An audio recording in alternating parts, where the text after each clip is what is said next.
और भाई शेरो और शेरनियो। तो भाई आई होप बोर्ड 2023 की तैयारी बहुत अच्छे से चल रही होगी। बहुत से बच्चे अब जो है ना फ्रस्ट्रेट होना शुरू हो रहे होंगे जैसे जैसे पेपर पास आ रहे हैं। तो जैसे जैसे पेपर पास आ रहे हैं आपका सेल्फ कॉन्फिडेंस कई बार गिरने लग जाता है, खुद पे डाउट होने लग जाता है कि भाई मैंने पूरा साल पढ़ाई कर रही है पर अब तो कुछ हो ही नहीं रहा, कोई क्वेश्चन समझ नहीं आ रहा, कुछ भी उठा के देखूं तो कुछ लग ही नहीं रहा कि मैंने पढ़ाई करी है। ठीक है, कोई भी क्वेश्चन किसी सैम्पल पेपर में से उठा लूं या एनसीईआरटी का कोई क्वेश्चन कर लूं तो वो भी नहीं हो रहा मुझसे। तो देखिए इट्स क्वाइट नेचुरल, फ्रस्ट्रेशन आना इस टाइम पे बहुत नेचुरल है। तो थोड़ा सा अपने ब्रेन की साइकोलॉजी को समझेंगे। देखिए पॉइंट ये है हमारे पास कि कल से लेकर 20 तारीख तक का टाइम मेरे हिसाब से आपको फिजिक्स को देना चाहिए। ठीक है, I am not saying completely बाकी सब सब्जेक्ट्स को छोड़ दो, लेकिन मेजोरिटी पोर्शन अब आपको फिजिक्स का पढ़ लेना चाहिए, क्योंकि 21, 22, 23 को आप वैसे भी फिजिक्स नहीं पढ़ने वाले, क्योंकि 24 तारीख को इंग्लिश का पेपर है और उसके बाद 28 तारीख को केमिस्ट्री का पेपर है। तो ऑब्वियसली बात है तब तो फिजिक्स पढ़ने का सवाल ही नहीं उठता। तो भाई बहुत लंबा गैप ना आ जाए आपके और फिजिक्स के बीच में, तो बेटर है कि अभी से थोड़ा सा फिजिक्स को ज्यादा ध्यान दे दो। और कुछ बच्चों का जो म्यूजिक का पेपर है वो 4 मार्च को है, फिजिक्स के पेपर से जस्ट एक दिन छोड़ के उससे पहले। सो पॉइंट इज दैट जिनका 4 तारीख को म्यूजिक का एग्जाम है, नो डाउट एग्जाम इजी होगा और आपको इतनी टेंशन नहीं होगी, बट स्टिल एक वो कंटिन्यूटी टूट जाएगी फिजिक्स पढ़ने की। तो ये थोड़ा सा एक कॉम्प्लेक्स पॉइंट आ गया है यहाँ पर कि 4 तारीख को म्यूजिक का पेपर है। चलिए, तो फिलहाल इन 10 दिन में आपको कंप्लीट सिलेबस कैसे कवर करना है उसके लिए मैं यहाँ आपको टिप्स दे रहा हूं कि भाई मेरे हिसाब से आप इसको फॉलो करिए तो आपका 10 दिन में कंप्लीट सिलेबस रिवाइज हो जाएगा। ठीक है, जरूरी नहीं है कि जो मैं कह रहा हूं आपको वही फॉलो करना है, आपने कोई अपना प्लान बना रखा है तो बहुत अच्छी बात है। लेकिन ऐसे बच्चे जिनके पास कोई प्लान नहीं है और वो फ्रस्ट्रेट हो रहे हैं, डर रहे हैं कि भाई कुछ नहीं आता कुछ नहीं आता, उनके लिए मैं ये चीज बता रहा हूं। यहां पर मैं जितने भी चैप्टर्स लिखूंगा कि भाई किस दिन कौन सा चैप्टर करना है, एक बात ध्यान में रखिएगा कि आपको अभी जो है ना इस टाइम पे अब क्वेश्चंस में नहीं भटकना। अगर आप डिफरेंट डिफरेंट क्वेश्चंस देखते रहेंगे तो आपका कॉन्फिडेंस लूज होता जाएगा कि भाई मुझे तो ये क्वेश्चन भी नहीं आता, ये क्वेश्चन भी नहीं आता, ये क्वेश्चन भी नहीं आता। ठीक है, अभी आप क्वेश्चंस को थोड़ा रोक लीजिए। 28 फरवरी दोपहर 2 बजे से मेरी एक सीरीज स्टार्ट हो जाएगी यूट्यूब के ऊपर, जिसमें कि आपको डेली का प्लान मिलेगा कि आज आपको ये करना है, आज आपको ये करना है, और वो चलेगा आपका पूरा 5 मार्च तक। ठीक है, जब तक आपका 6 तारीख को पेपर नहीं हो जाता।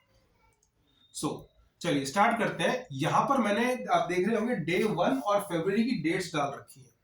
देखिए सबसे पहला चैप्टर मैं आपको सजेस्ट करूंगा कल से पढ़ने के लिए, वो है आपका इलेक्ट्रोस्टैटिक्स, क्योंकि सबसे पहले किया था मार्च अप्रैल में स्टार्ट किया था, अब उसको हल्का हल्का भूलने लग गए होंगे। तो भाई इलेक्ट्रोस्टैटिक्स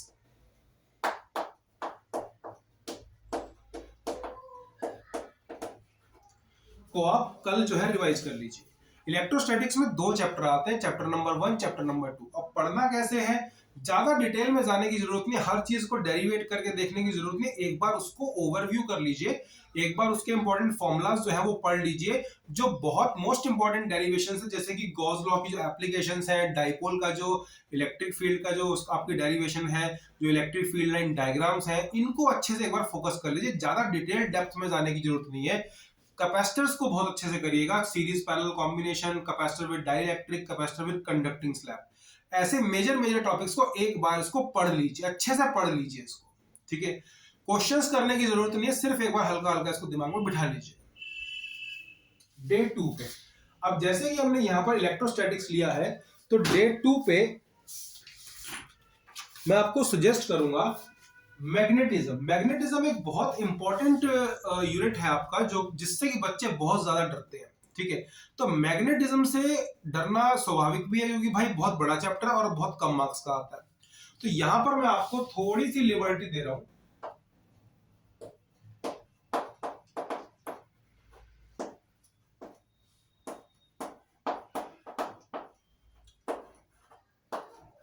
मैग्नेटिज्म आप 2 दिन अच्छे से रिवाइज कर लीजिए, कोई बात नहीं, 2 दिन लगा दो इसके ऊपर। इसकी derivations, conversion of galvanometer into voltmeter, ammeter, torque on a current carrying coil, force between 2 parallel current carrying conductors, फिर बायट-सावर्ट्स लॉ पे अगर आए तो force magnetic field at the centre of the current carrying coil, magnetic field due to the straight conductor, इन सब की derivations को अच्छे से रिवाइज कर ले, डेरिवेशंस रिवाइज कर ले, थ्योरी थ्योरी अच्छे से पढ़ ले। ठीक है, अब आते हैं भाई डे 4 पे। डे 4 पे हमें क्या करना है, डे 4 पे यहां पर थोड़ी सी मेहनत करनी पड़ेगी। हम 2 छोटे चैप्टर्स एक साथ उठाएंगे।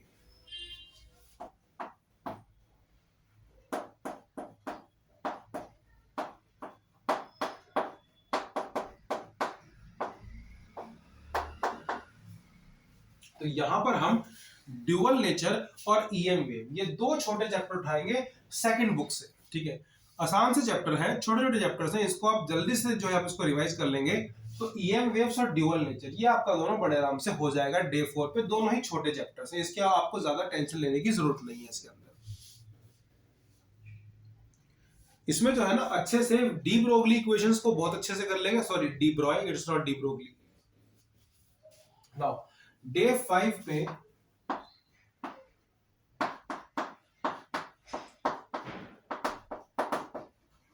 आप करंट इलेक्ट्रिसिटी को अच्छे से रिवाइज करते हैं। तो जैसे कि मेरा श्योर शॉर्ट सक्सेस की जो वीडियो आ रहे हैं उनको देखते रहिए, मजाक कर रहा हूं।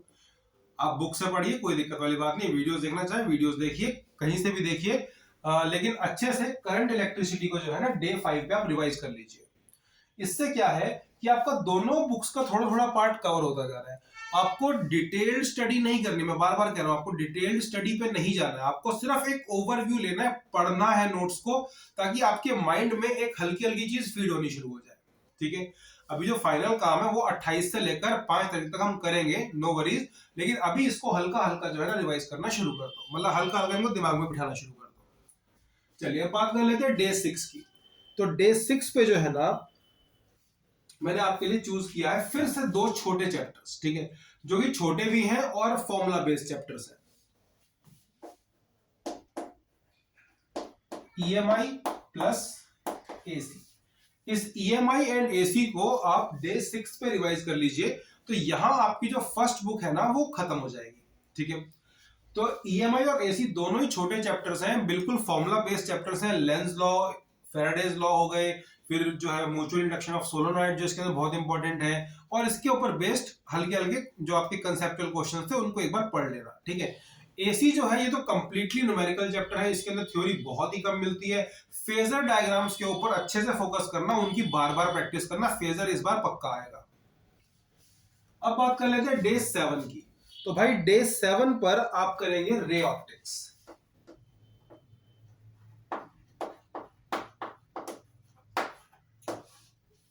तो रे ऑप्टिक्स को अच्छे से रिवाइज कर लें, इसमें ज्यादा डरने की जरूरत नहीं। रे ऑप्टिक्स के नाम पे बच्चे घबरा जाते हैं।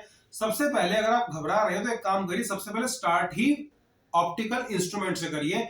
Microscope, that is your simple microscope, compound microscope, astronomical telescope, then your reflecting telescopes, Newtonian, Cassegrainian, ये सब अच्छे से एक बार पहले कर लें इनको। ठीक है, रे ऑप्टिक्स को भाई इस दिन थोड़ी सी मेहनत आपको करनी पड़ेगी, और कोशिश करिए सुबह जल्दी उठ के और शाम तक इस चैप्टर को निपटा दें।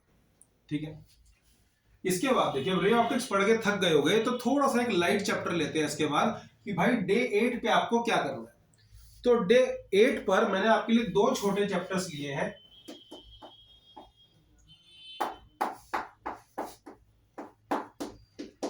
Atoms plus nuclear. तो एटम्स प्लस न्यूक्लियर को अच्छे से कर ले। ठीक है, छोटे से चैप्टर है, ज्यादा कुछ नहीं है इसके अंदर, आराम से दोनों हो जाएंगे। न्यूक्लियाई के अंदर बाइंडिंग एनर्जी कर्व के ऊपर अच्छे से फोकस करें, और इसके जो छोटे छोटे न्यूमेरिकल्स हैं बाइंडिंग एनर्जी वाले उन पे फोकस करें, और साथ ही जो न्यूक्लियर एनर्जी का जो कर्व है वो अच्छे से पढ़ें। एटम्स की जहां तक बात करें तो बोहर्स मॉडल बहुत इंपॉर्टेंट है, उसके ऊपर न्यूमेरिकल्स, उसके जो छोटे छोटे कॉन्सेप्ट्स हैं, जैसे alpha, that is your fine structure constant. जैसे एक सिंपल सा क्वेश्चन दे रहा हूं आपको कि भाई इलेक्ट्रॉन की फर्स्ट ऑर्बिट में जो स्पीड है और जो आपका स्पीड ऑफ लाइट है, दोनों की रेशियो क्या होती है। इस तरह के क्वेश्चंस अच्छे से करें। लेमन, बामर, ब्रैकेट, पार्शन, पिफर्ड अच्छे से करें इनको हल्का हल्का दिमाग में बिठा लें। इसके बाद हमारा जो है डे 9, ये बचता है वेव ऑप्टिक्स। अब इस वेव ऑप्टिक्स के साथ, ठीक है, वेव ऑप्टिक्स बहुत ही छोटा है, काफी सिलेबस इसमें से जो है कट चुका है। वेव ऑप्टिक्स के साथ यहीं पर आप रिवाइज कर लीजिए इलेक्ट्रॉनिक डिवाइसेस या फिर सेमीकंडक्टर्स।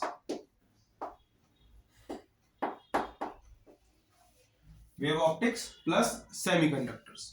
तो भाई यहां से जो है ना वेव ऑप्टिक्स प्लस सेमीकंडक्टर्स जो है ना, इसको यहां पर रिवाइज करके यहां पर आपका सिलेबस फिनिश। अब मैं आपको कुछ इंपॉर्टेंट बताने जा रहा हूं कि भाई डे 10 ये सबसे इंपॉर्टेंट है, क्योंकि इस दिन आपको फिजिक्स बिल्कुल भी नहीं पढ़नी। बस हो गया भाई, पढ़ लिया, बहुत पढ़ लिया, ठीक है। तो यहां पर आप डे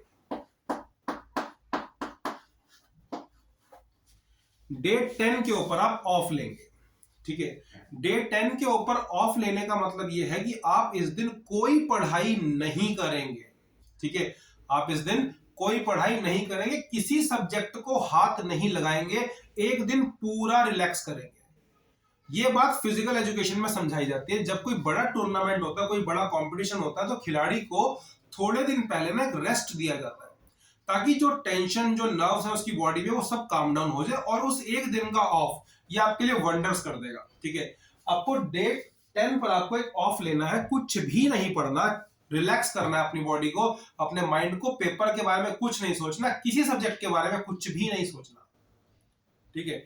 किसी भी सब्जेक्ट के बारे में कुछ नहीं सोचना। 21 से आप इंग्लिश पढ़िए, जो करना है करिए, लेकिन 20th को आप कंप्लीट ऑफ एंजॉय करिए। आप ऑफ डिजर्व करते हैं, ठीक है। पूरा रिलैक्स करिए, ठीक है। So this was your 10-day plan. आप इसको फॉलो करने की कोशिश करें। अगर नहीं भी हो पाता तो कोई दिक्कत वाली बात नहीं है, लाइफ खत्म नहीं हो जाती। 28 तारीख से जो है ना, आपको वीडियोस मिलने शुरू हो जाएंगे प्लान के, कि भाई आप फिजिक्स के फाइनल प्लानिंग क्या करनी है। So all the very best, keep watching my videos and keep preparing.